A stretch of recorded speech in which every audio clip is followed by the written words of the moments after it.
कहीं टैंकों से दागे हुए गोलों से उठता धुआं, कहीं हवाई हमले के बाद केवल धुआं धुआं।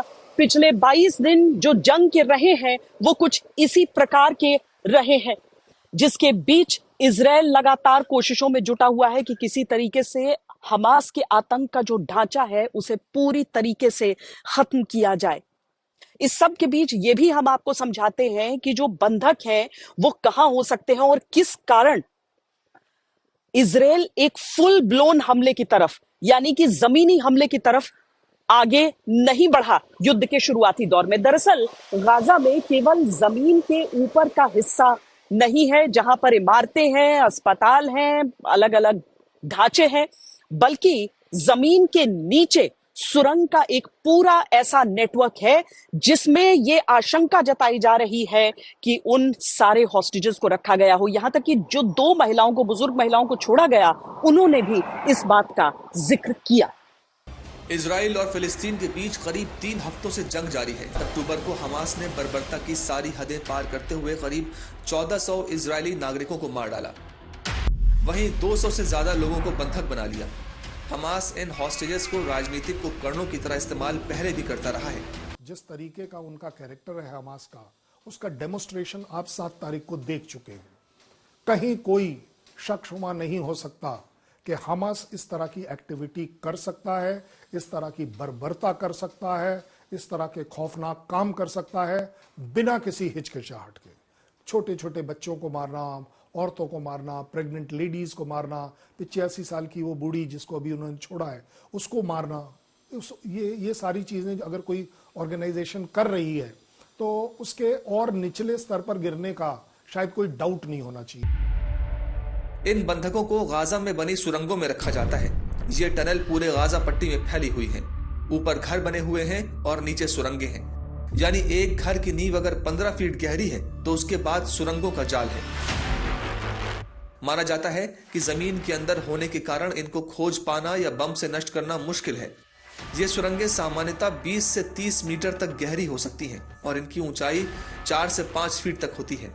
जमीन के काफी अंदर होने के कारण सैटेलाइट भी इनका पता नहीं लगा पाते हैं। बमबारी से बचने के लिए इसे मजबूत कंक्रीट से बनाया जाता है। सुरंगें जो है वो तकरीबन 500 किलोमीटर का फैलाव है, अंदर जो जाल है 500 किलोमीटर।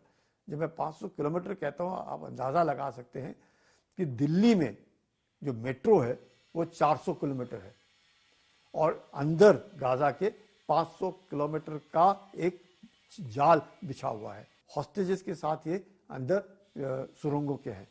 सुरंगों की जो लड़ाई है वो बहुत खतरनाक है, क्योंकि वो चाहता ही है, हमास चाहता है कि इजराइल को वो आकर्षित कर रहा है कि आओ हमसे लड़ो। और इजराइल चाहता नहीं है कि वो अब लड़े, क्योंकि इजराइल को भी मालूम है कि कितना भी वो तबाह कर ले, वो जो सुरंगें हैं उनको तबाह करना इतना आसान नहीं है। हमास हॉस्टेज को इन्हीं सुरंगों में छिपा कर रखता है। हमास के आतंकी बंधकों को रखने के लिए जिन सुरंगों का इस्तेमाल करते हैं उसमें सबसे पहले उन सुरंगों को प्राथमिकता दी जाती है जो घनी आबादी वाले क्षेत्र में बनी होती है।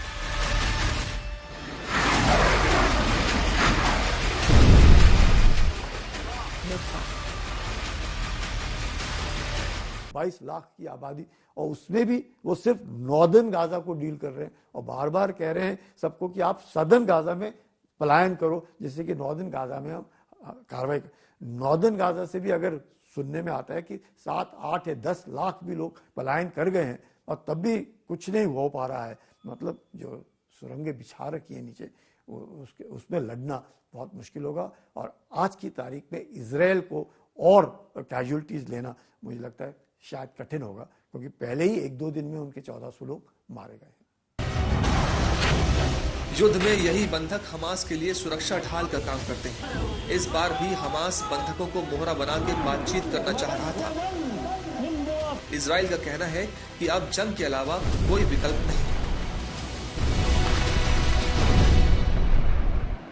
इजराइल के ऊपर भी लगातार प्रहार हो रहा है, रॉकेट से, मिसाइलों से, जो कि कभी हमास की तरफ से फायर किए जाते हैं गाजा पट्टी से, कभी वहां पर इस्लामिक जिहाद की तरफ से फायर किए जाते हैं। यहां तक कि दूसरे देशों में बैठे जो आतंकी संगठन हैं वो भी इजराइल की ओर ये प्रहार कर रहे हैं, पर इजराइल का जो रक्षा कवच है, जो आयरन डोम है, वो उन हमलों से उसे बचाता है। लेकिन इसके बावजूद कुछ इक्का दुक्का जब हमले हो रहे हैं, जब रॉकेट्स गिर रहे हैं, तो रिहायशी इलाकों में नुकसान इजराइल में भी उठाना पड़ रहा है। इसीलिए पूरी दुनिया की तरफ से अगर ये बात कही जाती है कि इजराइल सिविलियन इलाकों में हमला कर रहा है और दूसरी तरफ से ऐसा नहीं हो रहा है, तो ये बिल्कुल गलत है, क्योंकि हमास का हमला ही सबसे पहले नागरिकों के खिलाफ किया गया था, इजरायली सेना के खिलाफ नहीं किया गया था। इसीलिए इजरायलियों के भीतर बहुत अधिक गुस्सा भी इस चीज को लेकर है। पर अब बंधकों को छुड़ाने के लिए उसके पास क्या रणनीति है और क्या रणनीति हो सकती है, उस पर भी एक नजर डालते हैं।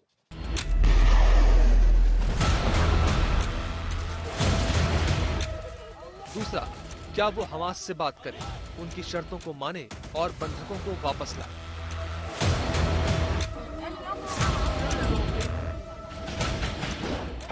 पहले केस में हमास तो खत्म होगा, लेकिन सुरंगों में मौजूद बंधक भी मारे जाएंगे।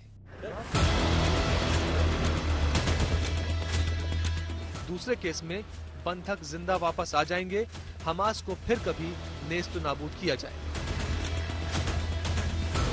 अगर आज आप बोलें कि किसी को छोड़ना है और वो छोड़कर किसके पास जाएगा, कहीं रास्ते में उसे कुछ हो गया, किसी वजह से उनकी डेथ हो जाती है, कौन जिम्मेवार होगा?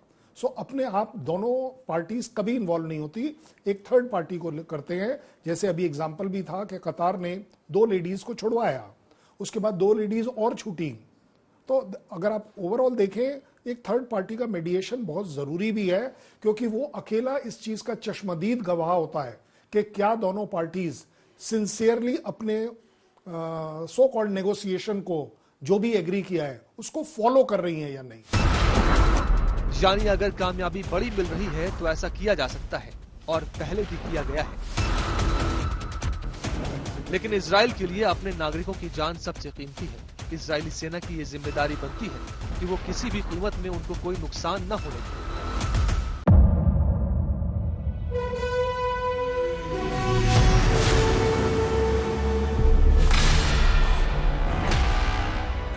मुद्दों का मैदान, बहुत खराबों का जिम्मेदारी नहीं, तर्कों पर घमासान। क्या बताना चाहते हैं इस देश को? किससे किसकी ठनी, तो न्याय की नीति नहीं बनती है। किसने दी किसे पटखनी। क्या सच है जिसको छिपाने की कोशिश की खबरों की दुनिया का सबसे बड़ा अखाड़ा दंगल देखे मेरे यानी चित्रा त्रिपाठी के साथ रोज शाम 5 बजे सिर्फ आज तक पर।